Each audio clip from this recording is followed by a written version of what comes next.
If you're trying to watch your sugar intake, this time of year is a little struggle, right? Because all the candy everywhere. Pretty soon there'll be a big bowl in front of your front door, right? For the trick-or-treaters. And once Halloween's over, it doesn't stop there. Thanksgiving, Christmas, New Year. Today, I'm gonna show you a recipe that will give you a little relief. It's low carb, easy to make, no baking, and it's modeled after my favorite Halloween candy. We're gonna go through the ingredients here. We're gonna start with just some dark chocolate.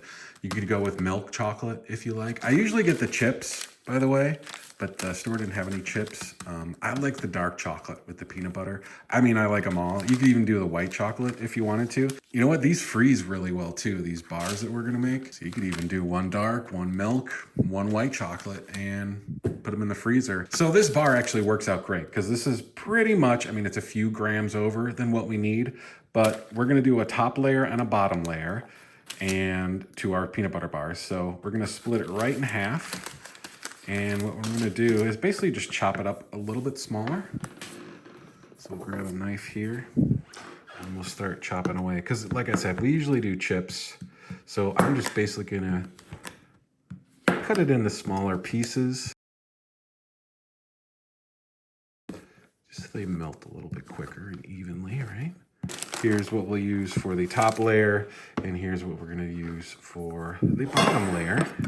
And we're gonna throw these in a bowl, and a small saucepan, a little bit of water in it. Don't fill it up because you don't really want the water to touch the bowl. We are using an 8x8 pan, so we could go a couple different ways. We could cut them into 16 pieces, which honestly I think are kind of a little too small, but they'd only be about 1 net carb each, 88 calories each. What I'm thinking though is 8 slices. 177 calories if we do that, 2.3 net carbs. So you can see it's just starting to melt now.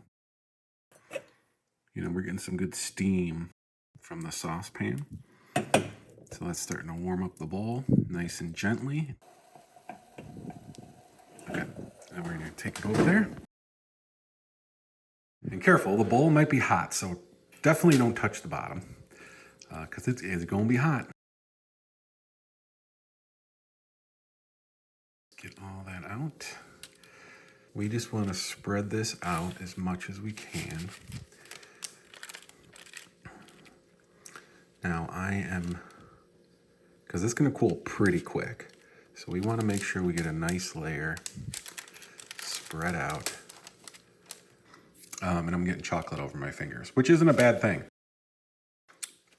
Anyway, we're gonna let this cool on the countertop, maybe just a minute or two, and then we're gonna stick it in the fridge for about 10 minutes.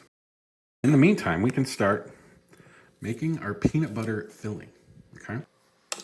And one thing I definitely recommend you weigh out, just because, I mean, we're using about a half a cup, right? So you could scoop your peanut butter into your half a cup and then scoop that into your bowl. But I mean, you know how peanut butter can be, right? We might as well just skip the whole measuring cup process and weigh it, right? Yeah, 120 grams. And basically all gone. We also need 2 tablespoons of soft butter, which it was sort of soft, and then I got impatient and stuck it in the microwave for like 10 seconds and then realized it started to melt way more than I expected it would. Next, we're gonna get a little sweetener. Now you can use whatever sweetener you like to use. I'm a big fan of allulose just because there's no aftertaste, right? This is actually an allulose and monk fruit blend. Allulose though, compared to like a lot of other sweeteners, now this says it's a 1-to-1 because it has the blend. It's monk fruit too. But if you're going straight up allulose, which is usually what I have around, it's not 1-to-1. It's less sweet than sugar, but it browns and crystallizes, caramelizes like real sugar does. I do like it the best just because there literally is no aftertaste. Okay, vanilla paste or vanilla extract. I like using the vanilla bean paste just because it's got the seeds. So we want to do a half teaspoon of that. We need a pinch of fine salt, so not like kosher.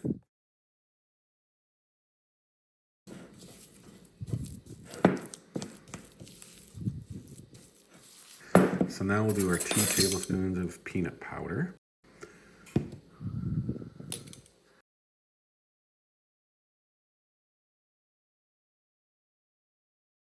And then one more final mix. This will really tighten it up, almost kind of put it where it holds its shape.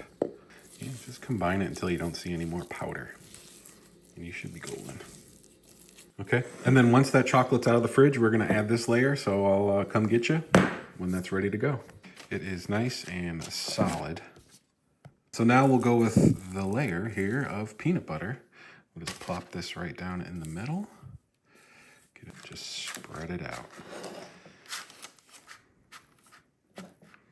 Just try to get it as even as possible.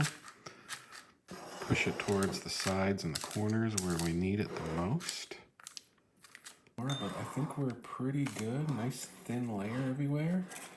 And now, again, we'll repeat. Go back into the fridge, a good 10-15 minute, and let the peanut butter set up a little bit.